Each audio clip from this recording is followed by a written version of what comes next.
প্রাকৃতিক বিপর্যয়ে বিধ্বস্ত মিরিকের মেচিদারা গাঁও ঠাঁই হারিয়ে গ্রামবাসীদের ঠিকানা এখন ত্রাণ শিবির।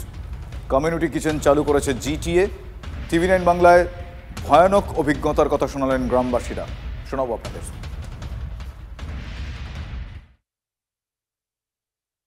মিরিকের কাছে সৌরিনী এবং সেই সৌরিনী থেকে মেচিদারা গাঁও বলে একটি গ্রাম, যে গ্রামে কার্যত প্রচুর ঘরবাড়ি ধ্বংসস্তূপে পরিণত।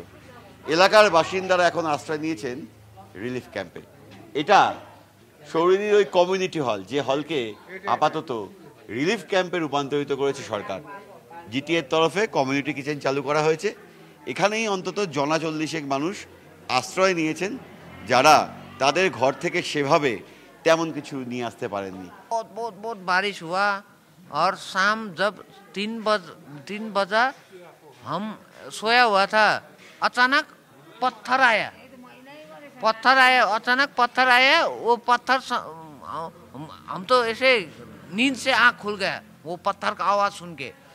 बहुत बड़ा था पत्थर।